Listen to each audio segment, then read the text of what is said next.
Hello বন্ধুরা, আজকে রান্নাবান্না তোমাদের সাথে শেয়ার করছি। চলো আজকে কি রান্না করেছিলাম। আজকে রান্না করেছিলাম ভাত। দেখো ভাত হয়ে গিয়েছে আমার, টকবক করে ফুটছে। আর সেই সাথে করে নিয়েছিলাম ডিমের ঝোল, ডিম আলুর ঝোল, ধনেপাতা ও টমেটো দিয়ে। তো ডিমের ঝোল দিয়ে ভাত খেতে তোমরা কে পছন্দ করো অবশ্যই কমেন্ট করে জানিয়েছিল। সেই সাথে করে নিয়েছিলাম ধনেপাতার বড়া। আর করেছিলাম দেখো ডিমের ঝোলের জন্য আলু সেদ্ধ আর ডিম সেদ্ধ প্রথমে করে নিয়েছিলাম। তো ডিম আলু সিদ্ধ হয়ে যাওয়ার পর তো তেল গরম করে কড়াইয়ের মধ্যে তো ডিম ভেজে নিয়েছিলাম। দেখো ডিমগুলো লাল লাল করে ভেজে নিচ্ছি।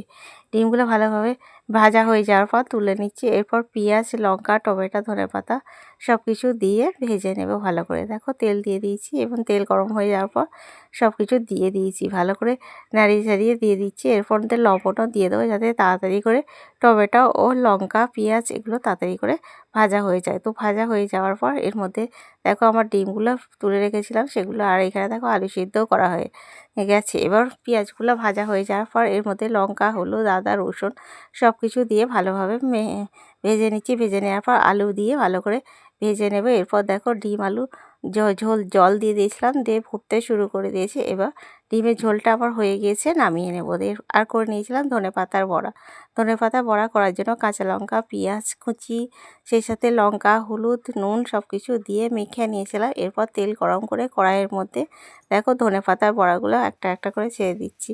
তো 1 পিঠ করে হয়ে যাওয়ার পর 1 পিঠ করে ধনেপাতার বড়াগুলো তুলে নিয়েছিলাম। আর করে নিয়েছিলাম নিম পাতা দিয়ে বেগুন ভাজা। করার জন্য আমি বেগুনগুলো প্রথমে ছোটো ছোটো করে কেটে নিয়েছি।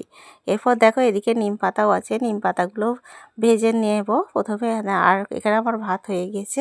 তো নিম পাতা আর বেগুন দেখো ভেজে নিচ্ছি। প্রথমে নিম পাতা ভেজেছিলাম, তারপর বেগুনের সাথে মিশিয়ে দিয়ে নিম পাতা আর বেগুন ভাজা আমার হয়ে গিয়েছিল। দেখো নিম পাতা আর বেগুন ভাজার জন্য ভালো করে প্রথমে বেগুন ভাজাগুলো ভেজে নিয়েছিলাম, তারপরে নিম পাতা দিয়ে ভেজে নিয়েছিলাম।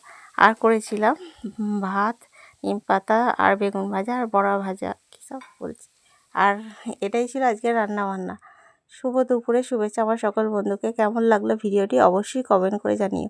যদি ভালো লাগে লাইক কমেন্ট করো, আর চ্যানেলটিকে আমার সাবস্ক্রাইব করে পাশে থেকো বন্ধুরা। শুভ দুপুর আর হ্যাপি সানডে বন্ধুরা।